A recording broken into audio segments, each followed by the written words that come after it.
Welcome to another episode of the Pre-Zero Sports Talk. The following conversation is with Hayley Shapley, an author, historian, and advocate for women's strength and empowerment. Through her book, Stronger Like Her, and her extensive research, Hayley has uncovered untold stories of women who pushed past societal limitations to redefine strength. I'm your host, Sid Bensala. Today we'll explore the evolution of women's fitness, the cultural shifts surrounding strength training, and the powerful impact of representation in sports. To support our show, check the episode description for ways to connect with us. Let's dive in. Hayley, welcome to the show. Thank you so much for having me. What inspired you to explore the evolution of women's fitness? I started strength training back in the mid-2010s, and I felt like everywhere I looked, I was seeing women lifting weights and getting involved in sports like powerlifting and CrossFit and Ninja Warrior. And I wanted to know how that had evolved and whether there were other points in history where women really pursued physical strength. So I started to read a lot of books about the history of fitness, but I found that there was very little content about women on those pages. I knew that there had to be really interesting stories of women who had been pushing their athletic potential since the beginning of time. So I started to set out to uncover and tell those stories. Was there a specific historical moment or person that completely shifted your perspective? I don't know if there was sort of one moment, but one that comes to mind is when I learned about the bicycle. And, I think I realized before I wrote the book that fitness means so much more than how much you can lift or how fast you can run. But I don't think I realized how deeply intertwined physical strength is with social progress. So one of my favorite examples from the book is the bicycle. And for people who don't know the history of how bikes came to be, the early models were really dangerous. They had scary names like the Bone Shaker, which had wooden wheels and was an extremely bumpy ride, hence the name. There was also the Penny Farthing, which was 5 feet off the ground. So in order to dismount from this bike, you had to be able to do a little tumble. And so only daredevils were riding these bikes. But in the late 1880s, the safety bicycle was invented. And this was a bike that, for all intents and purposes, looks like the bikes we have today and functions like the bikes we have today. And what ended up happening in the 1890s is that the bicycle became a worldwide craze. In the US, about 2 million women learned to ride a bike. And this was a big deal because it opened up a world of independence that had been previously unknown. Women could now go out and about without a chaperone. They could get fresh air. They could meet their friends. And so they started to dress a little bit differently. They raised their hemlines. They ditched their tight corsets because these made riding the bike harder. And as they were starting to get that little taste of freedom, it sparked the idea that they could pursue more rights. And so the bike is considered one of the catalysts in getting women the right to vote. Suffragist Susan B. Anthony called it the thing that had done the most to emancipate women more than anything else in the world. And I don't think that when the bike was perfected that anyone could have predicted that, but it did lead to social progress. And even today we see that the more freedom you have to build your body in whatever way you like, the more likely you are to stand up against some of those inequalities that we still have. How has your personal journey in strength training influenced your research and writing? Well, I think writing Strong Like Her was really a great melding of both my personal and professional interests. I was able to take all of these things that I was learning about myself through strength training and all of these questions it raised and explore it and distill it for an audience. If I hadn't been strength training, I don't think I would have been as passionate about it. And I certainly wouldn't have had as many questions as I did. And Hayley, how did cultural beliefs like fear about physical changes in women or myths, something like about women running long distances, restrict women's participation in sports? I think there was a lot of misinformation, like you just mentioned, that kept women out of sports. Even as recently as the 1970s, women were told if they ran too far, their uteruses might fall out. They might grow hair on their face or develop other manly characteristics. They might not be able to have children. So even when the bicycle was a big craze, like I was just mentioning, women were warned about something called bicycle face, which was this unseemly condition in which your jaw clenched and your eyes bulged, and you stayed like that forever. And the funny thing is that men didn't seem to suffer from this same affliction. Not sure why only women would get bicycle face, but this was something that they were, told to scare them, to keep them off that bike. So another little bit of misinformation that was very common in the 1800s was this idea that energy was a finite resource, and once you used it, you lost it.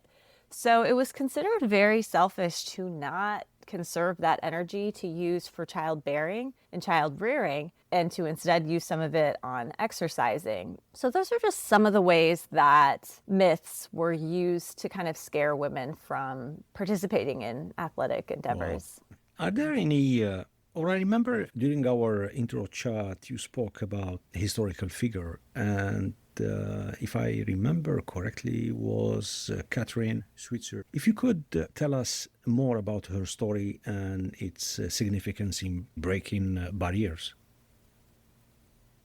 Sure. Kathrine Switzer is a runner, and she was the first woman to run the Boston Marathon as an official participant.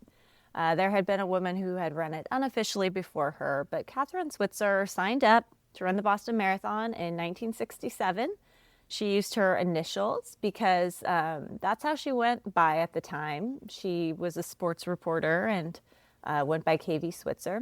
And when race officials discovered that she was on the course about 4 miles into the race, they tried to push her off the course. They couldn't believe that a woman would dare to run this marathon, that she would dare to run so far. At the time, the longest allowable distance that you could run in the Amateur Athletic Union was 1.5 miles if you were a woman. So, back then, all marathoners were seen as kind of a little bit wacky. It was unusual for men to run that far too, but it was forbidden for women to run that far. So Kathrine, she was running along with her coach and her boyfriend, who was this big shot put guy, and he pushed the race organizer off the course. And then Kathrine started to worry that he was hurt and they were going to get in trouble. But she finished the race. She kind of knew she had to, because if she didn't, it would show that some people would interpret it as women aren't capable of it. So she finished the race. She went on to become a competitive marathon runner and to open the door for women around the world to be able to run. She actually continues to do this work today.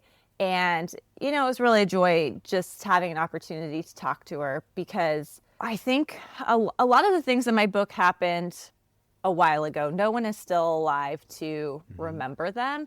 But this is relatively recent that we had these ideas about running. Kathrine was one of the ones who was told that she would, her uterus would fall out, or she was going to get a mustache or something.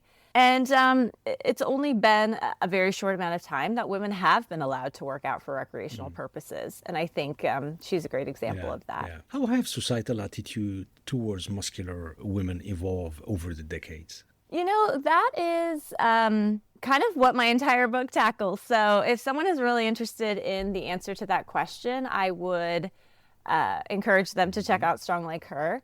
But kind of in a nutshell, opinions have varied throughout time. In ancient Greece, the Spartans were very much in favor of muscular women because they wanted strong children in general, and they believed the best way to produce that was by having both a strong father and a strong mother. However, at the same time in Athens, it wasn't the same. The women really were confined to the home and not given a lot of opportunities to play sports or exercise. So I think when you fast forward to modern times, the attitudes kind of depend on what's going on in the world. We see that it was much cooler for women to be strong during World War II, for example, because men were away from home and women were having to do a lot of things they didn't previously do. But then when the war ends, you see a real push against that, and it becomes even less accepted for women to be athletic than it previously had been. So we see kind of these shifts, this back and forth. Today I think we see a lot more acceptance of muscular body types and just a wider range of body types in general for women. But that's certainly not a given depending on where you live and kind of what your social circle is. Yeah. What role has the media played in shaping or, let's say, distorting the perception of female strength? The media plays a big role in our views on anything, although I think that it is changing because we have a lot more sources of information now than we used to. So when I was growing up, we just had TV and magazines. We had other things too, but that's primarily where we got our messages about what women should look like. And today, social media, for all of its ills, and there are plenty of them, but it gives you an opportunity to see people maybe who are doing things that you would be interested in doing, or who look like you. So you can kind of curate your feed. You can seek out communities of like-minded people, and there's more opportunity to see muscular women, to be honest, because if there just don't happen to be any in your immediate circle, it's going to seem odd to you if you do see a woman with large muscles. And so I think one thing, we tend to think that body types or like preferences in body types are very fixed, that, we kind of like what we like and that is something that doesn't change. But that's not true. Body type preferences change very quickly. I think a good recent example is with the butt. Back in the early 2000s, you wanted your butt to be small in general. The most common Google searches related to changing one's figure were how to make your butt smaller. And now the most common Google search is definitely how to make it bigger. So that is just, and there have always been communities that prized that shape, but in general, that is something that changed very quickly. And so for people who say, well, I don't like, it's not natural for women to be muscular, I don't like a muscular figure, that is just kind of a learned preference, and it can be changed very quickly. Yeah. And in our days, do you believe the rise of social media, and we see so many women out there using different platforms, mainly Instagram and TikTok, to showcase basically the achievements, what they're doing in the gym, to boost the awareness and to push other women to follow suit. But in one hand, it's positive, but on the other hand, we see so many nasty comments and backlash and things like that. Why is it like that, Haley? Is it because we spoke about the past? I will not say the ignorance, but is it cultural thing? Is it societal thing? And it doesn't matter where we are. I mean, I've seen it here. I've seen it in Scandinavia. As much as we think we are open society, we champion equal rights and things like that. But still, there is this nasty comments, not encouraging youngsters to basically just be inspired, go to the gym, go jogging, build muscle, etc., etc. Yeah, that's a big question. I wish I knew exactly what was at the root of that. I think the truth is that there's still misogyny in the world. We still have these ideas about what women should do, what women should look like. I think people feel emboldened, especially on the internet, to say things that they would not say to someone in person. There's so much psychology around that. I think there's less of it, though. I think there is more acceptance of women lifting weights, of women just in general sort of pursuing whatever activities are exciting to them. I think you'll always have naysayers, and you do see them in the comments, but I think you also see a lot of defending of people when that happens. So yeah, that's something we could do a whole episode about too, is why are people like this? And I don't know the full answer to that, but I think, we grow up with these beliefs about certain things. We grow up with all kinds of beliefs that we don't always even know aren't natural to us or something that everyone thinks. And it can be hard when those are challenged. So I think a lot of times people are just seeing their beliefs challenged and they don't know what to do with that. And with the safety of anonymity, they feel free to say whatever they think will get a reaction. Yeah. And do you think we've reached a point where muscularity is fully embraced for women, or still there is stigma? I think there can be a stigma in certain people, or I think there's still like how much is too much. I think you'll always have people who have different opinions on that. And I don't think we'll ever get to a place where everyone agrees on that women can be as muscular as they want to be. But I don't think that you would ever get to that place with men either. I think that there's definitely, ideas that men can be too muscular. But I think we're moving closer to this idea that we don't need to question women when they're choosing like weightlifting as a hobby. So when I was writing this book, or getting the idea for writing this book, I was training for a bodybuilding show.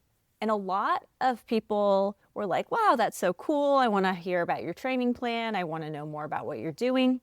But some people were like, don't hurt yourself. Don't change your body in a way that is unappealing. Don't ruin your dating life. Like all kinds of things that I would have a hard time believing they would say to a man. And even a friend of mine recently, he's an older gentleman, I was telling him, I was about to go to the gym, and he's like, well, don't lift too heavy. I have no patience left anymore. I used to when I started this journey, but now I just go into my full on diatribe about why we don't say those things. And I was just like, I could deadlift you. I could pick you up right now and deadlift you. Don't tell me not to lift heavy. I will lift as heavy as I want, because you would not tell that to a man. So, you know what I think? To answer your question, we've made tons of progress. Are we 100% there? Probably not. Yeah. You know what I think? Most men, when they say something like this, they don't mean something negative, but somewhere in our head, call it whatever you want to call it, macho thinking, whatever. We have this, let's say, we try to protect. I know it's not right, but I think this is what it is. We try to look after, to protect a woman, or I think that's what it is. I tell you a story. A couple of years ago, 10 years ago, I've been introduced to a unique concept, which is a desert rally exclusively for women.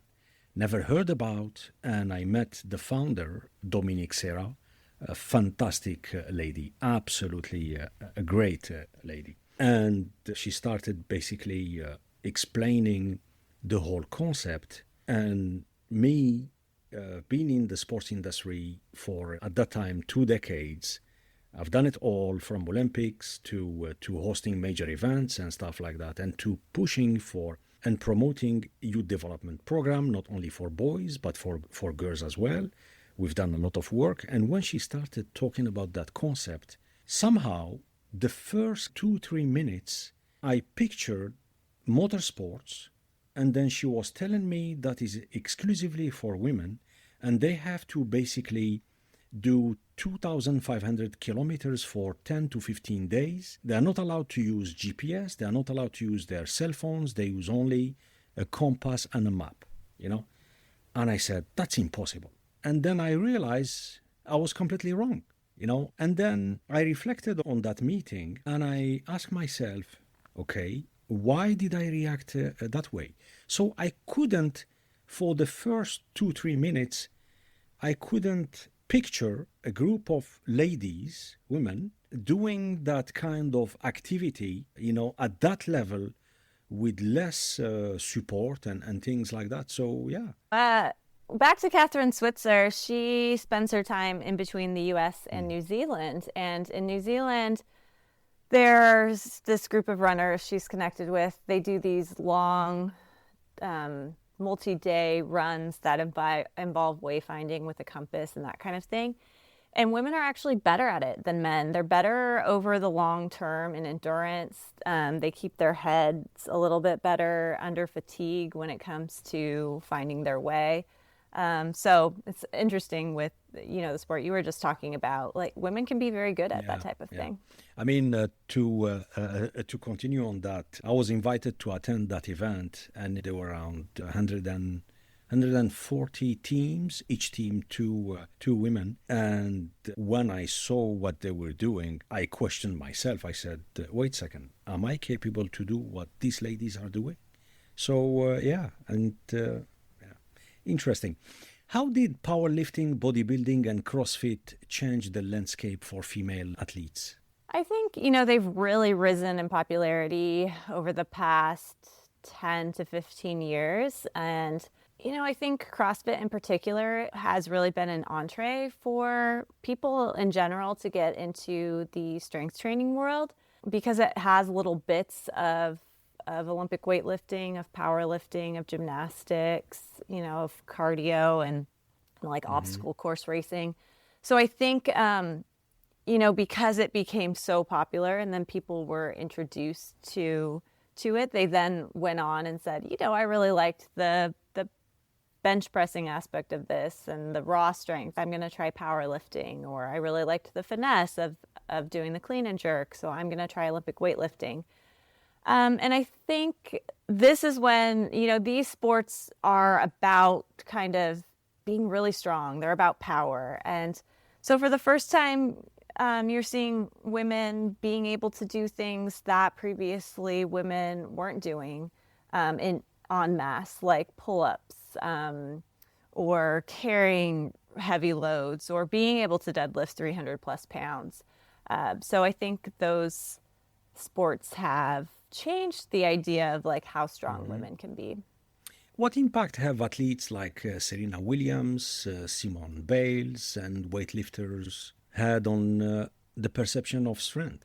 I think they've had a huge impact. Anyone in the public eye has a tremendous ability to make an impact. And when you see people like Serena and Simone, who are just at the absolute top of their game, doing things that no one has ever done before, it's incredibly inspiring.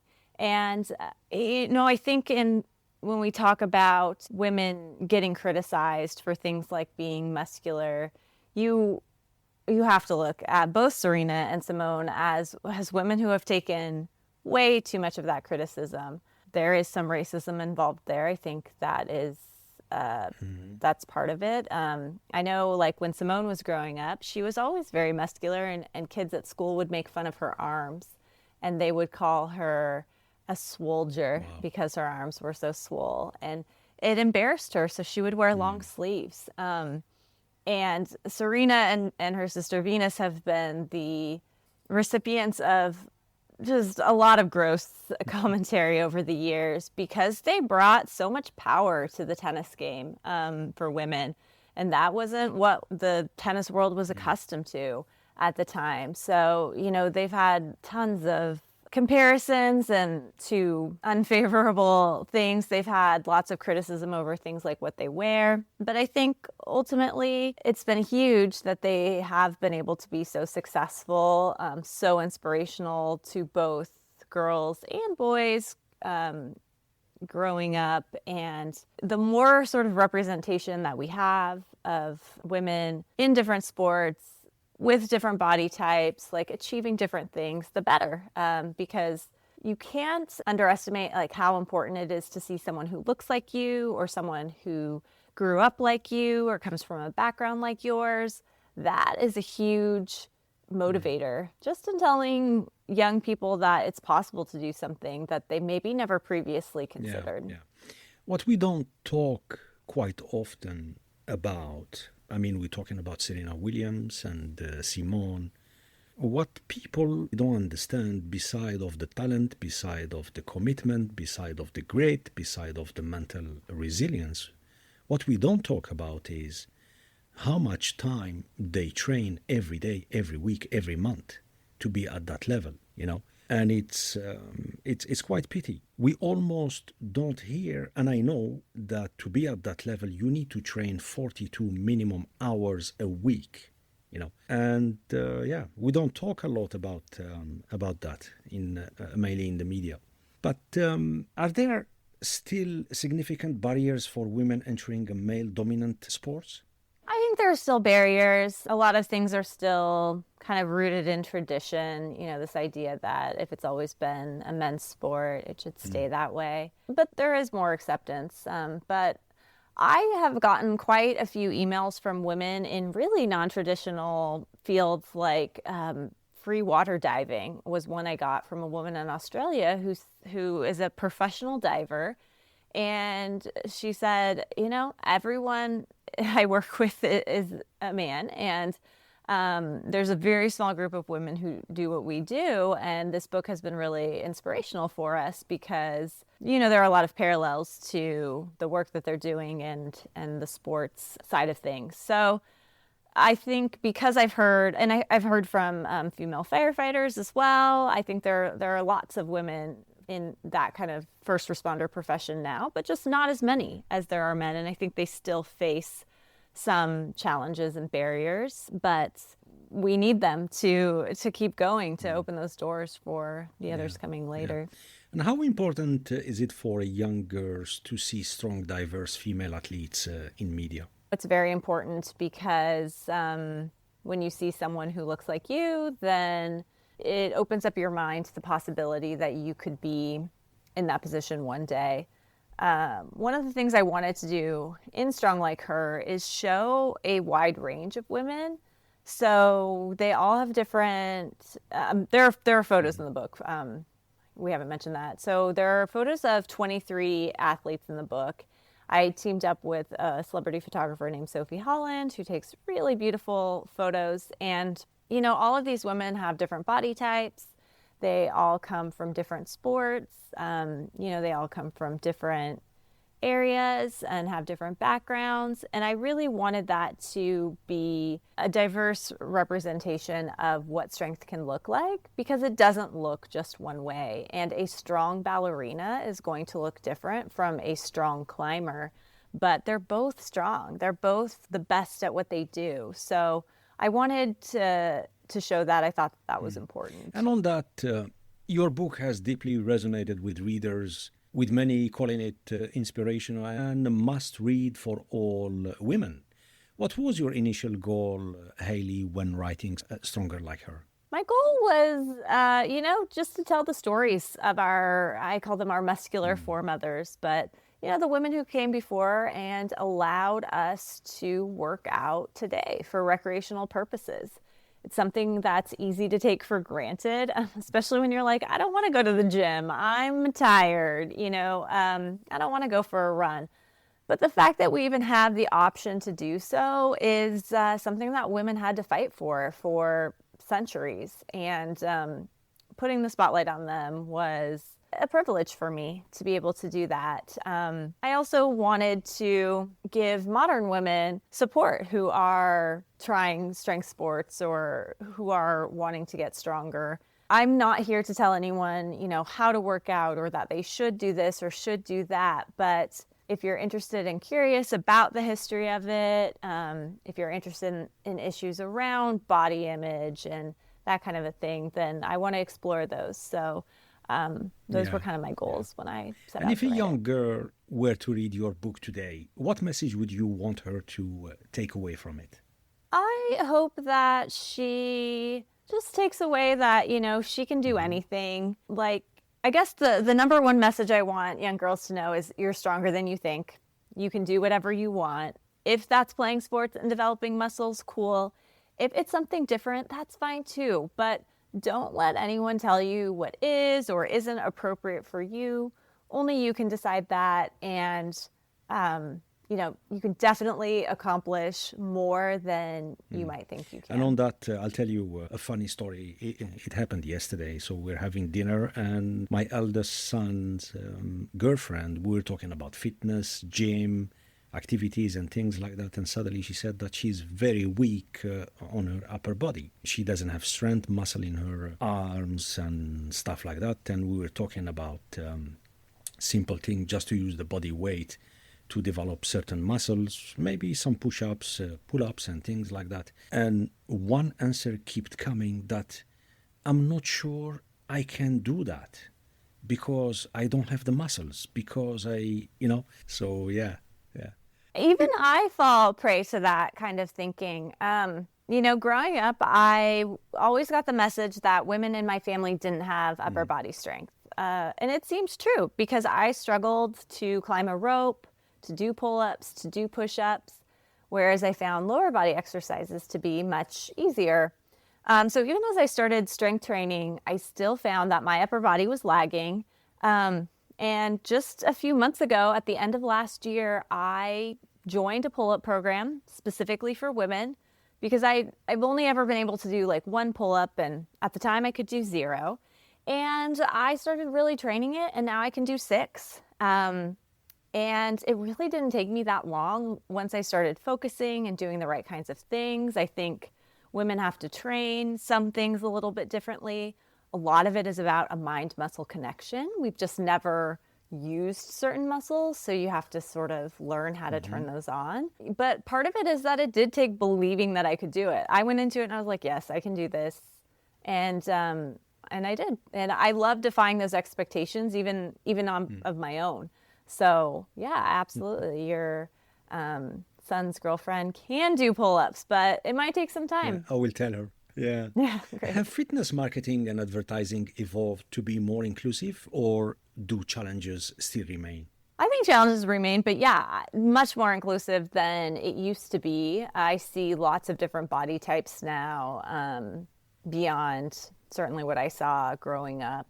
So I think marketers are doing a better job. And let's be honest, they're doing a better job because it pays to do so. Like, they want more people to buy their clothes and their shoes and all of that. And being more inclusive leads to better sales. So I think there is like there could be an altruistic motivation there, but it also just makes dollars and cents to feature people, athletes in a variety of who might not have been spotlighted previously. Let's shift gear and talk about gender equality and mainly equal pay within the sports industry, which is a hot topic always on this podcast with various guests.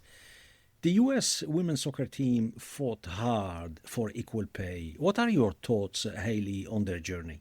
I think their journey is really interesting because it's a clear example of women not being paid what they're worth.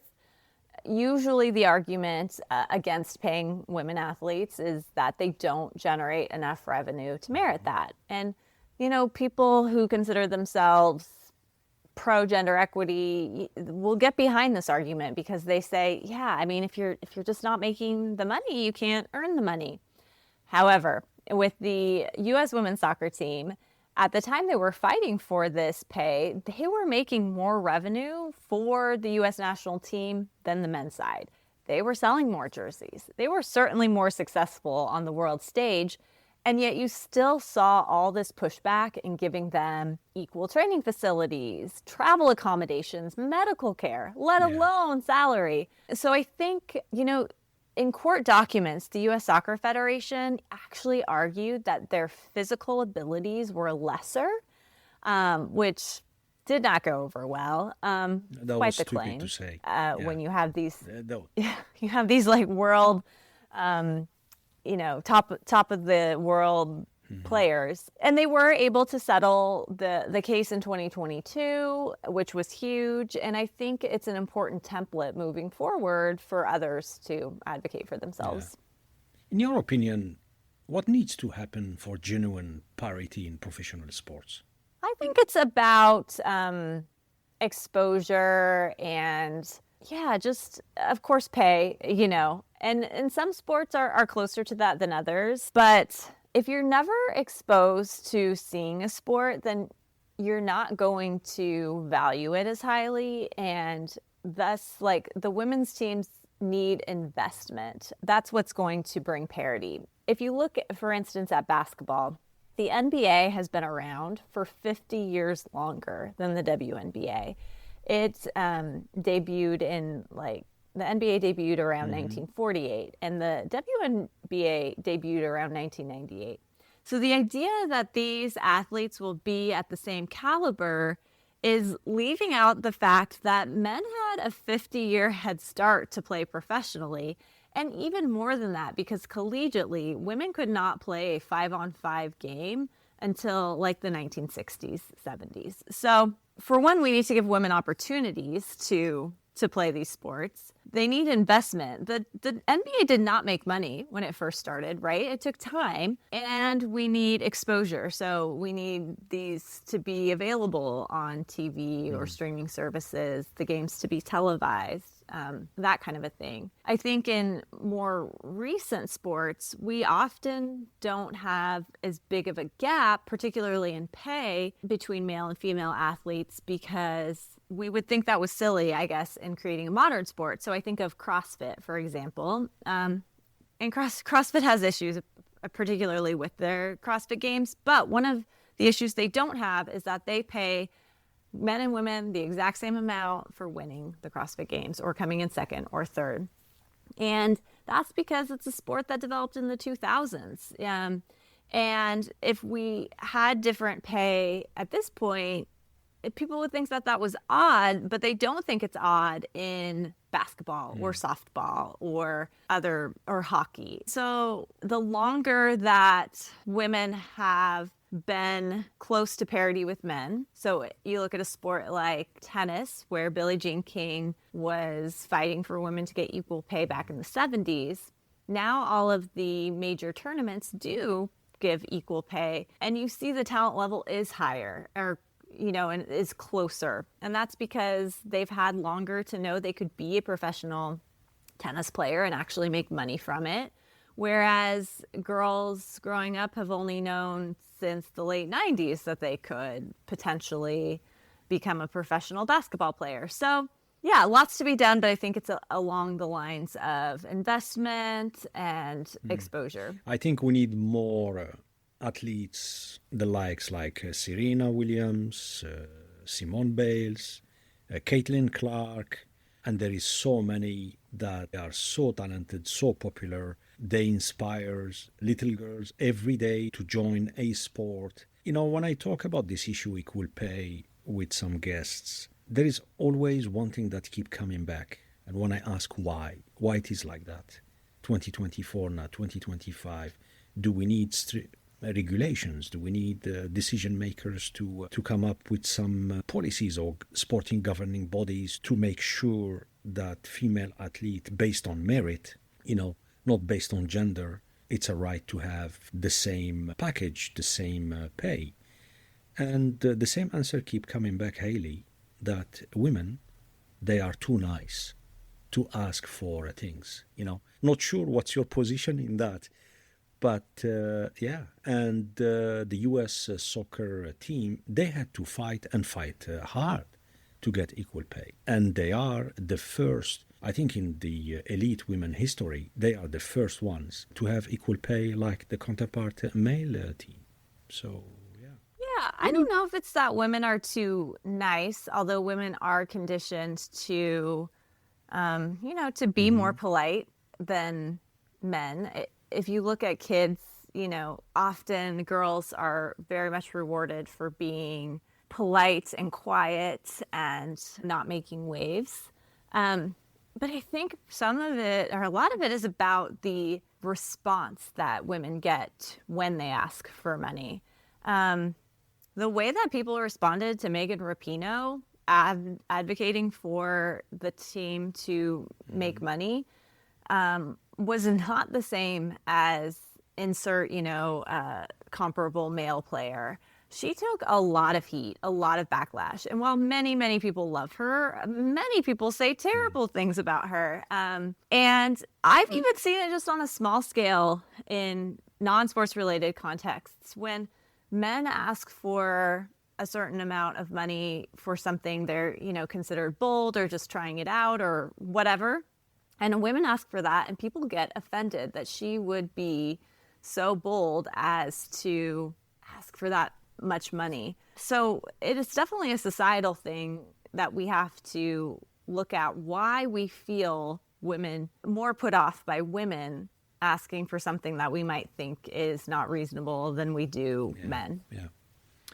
Let's go back and talk about fitness, women's and fitness. What changes do you predict in the next decade regarding women in fitness and sports? I don't know. And that's exciting, right? I don't know what's going to happen. But I think that one thing I do talk about in the book is a lot of the ways that we evaluate athletic achievement is looking at stuff like speed, power, and strength. And those are all things that men happen to traditionally be good at. Of course, women can be good at them too. But what if factors like flexibility, endurance, and balance were considered the top markers of someone who was fit and athletic? We would likely think women were superior athletes if we looked at it through that lens. So when I was talking to Kathrine Switzer, she was talking about the future and like, what if our paradigm just shifts? What if new sports are invented that take more advantage of these traits that women traditionally are better at? That could be exciting, and it could be a way of showing that it's not just playing American football that makes someone a great athlete. There are a lot of other things you could do to be a good athlete. Yeah. And what's next for you, Hayley, in your work and advocacy? I'm just going to keep trying to get more pull-ups, trying to lift, doing different things. I'm really interested in skill development. I think at this point in my strength journey, it's fun to be able to do things that I previously couldn't do or couldn't do very well. I'll continue talking about the book because I love these issues. I love digging into both the historical and modern day aspects with people. But yeah, I think there's a lot more going on now than there used to be. My book came out in 2020 in hardcover, and it was kind of the first of its kind. There had been sports memoirs and there had been other books, but after my book came out, several others in a similar vein came out. And I think that's a great thing because it shows that we are thinking more about women in athletics now. We are grappling with the issues more. There's just more awareness. So I'm excited to see where it continues to go and to be part of the conversation. Great. Now it's time for our lightning round, Hayley. Ready for speedy Q&A? I'm going to try. Let's do this. Are you a morning person or a night owl? Oh, easy. I am a night owl, a certified night owl, to the point where my next book that I'm writing right now is about night owls. And let's pause just for maybe 2 minutes. Let's talk about the writing process, Hayley. What's the most difficult? The beginning, the end? How do you get inspired? How do you do it?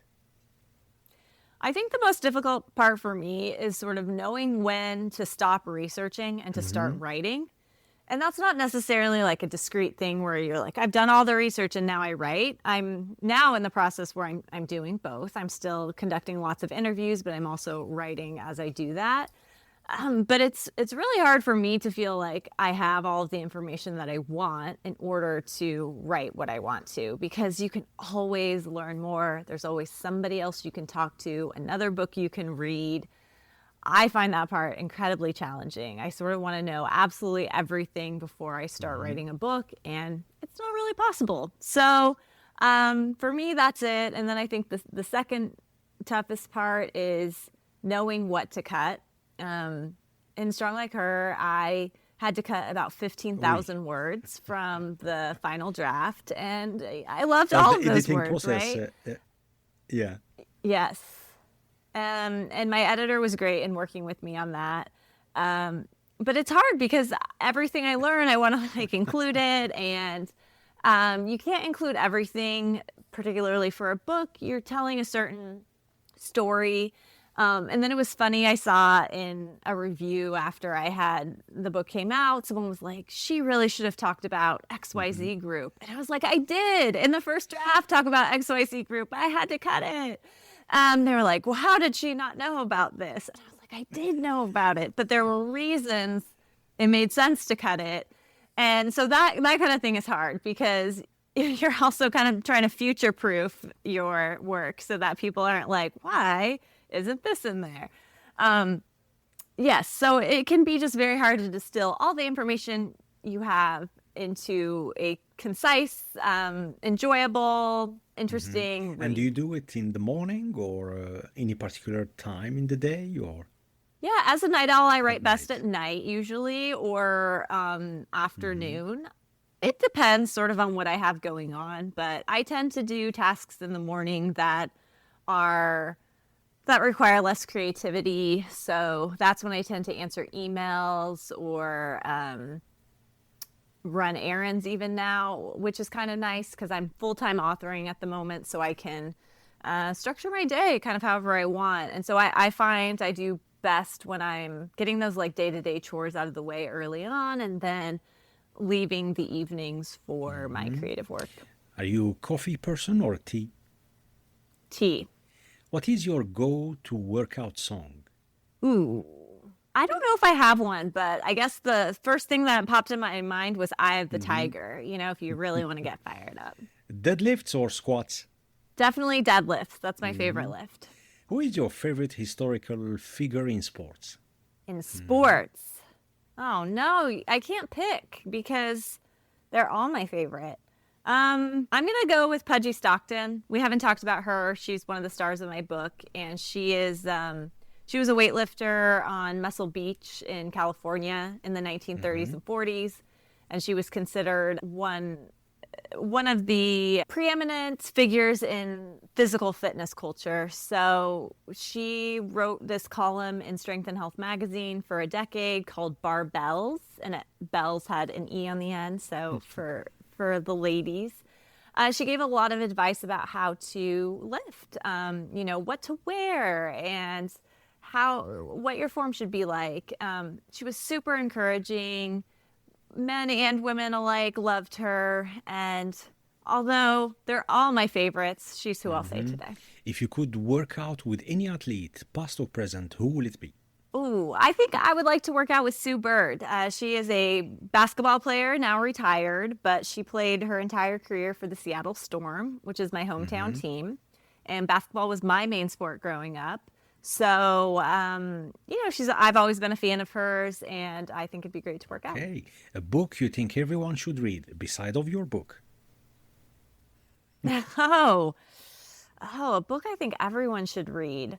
These are hard lightning round questions. Take your time. Let me think. I don't know. Reading is very personal. I'll just throw out one of my favorite books, and it is Their Eyes Were Watching God by Zora Neale Hurston. It's a book I've read a few times at different points in my life, and starting when I was a teenager.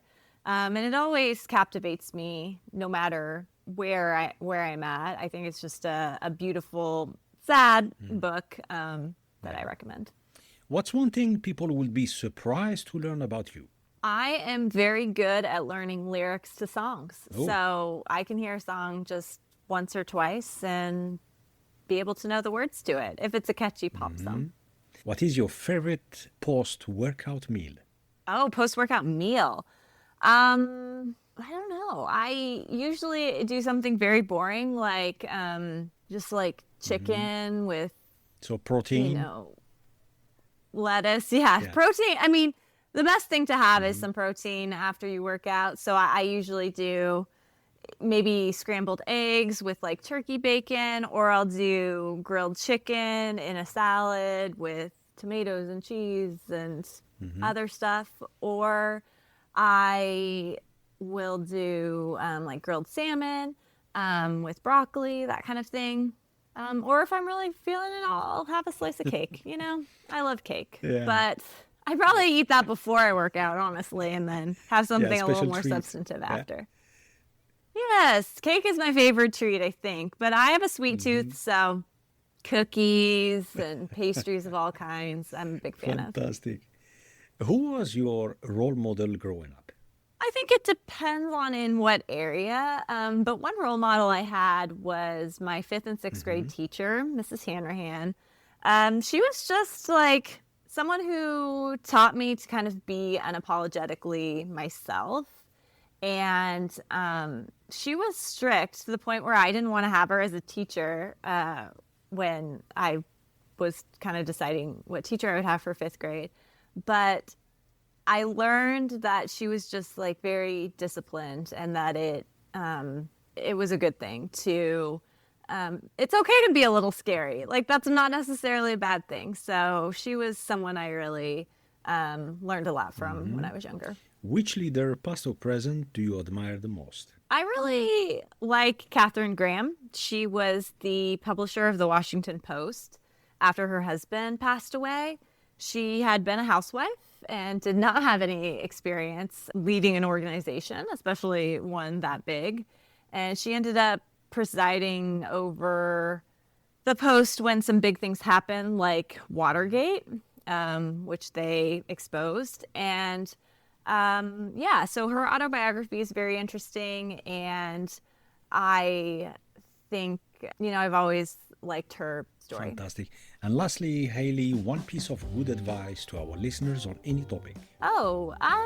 Chase your curiosity. I think you can never go wrong if you are interested in something or have questions about something in digging into it and finding out the answer.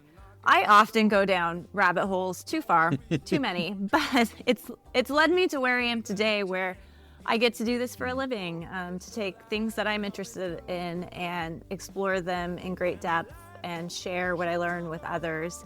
And I think that all goes back to this curiosity that I've always had about all kinds of things, including my body, which is why I started strength training and why I've done things like, I've done mountaineering, I've ridden my bike 200 miles, I've done a triathlon, I've run a marathon, I've competed in a bodybuilding show.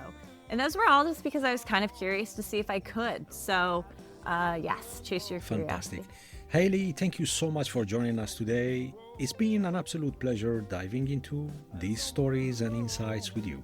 Great. Thank you so much. I appreciate it. And before we wrap up, can you tell our listeners where they can contact you, learn more about your work, or just connect with you online? Sure. My website is HayleyShapley.com, and I'm on Instagram at HayleyShapley. Fantastic.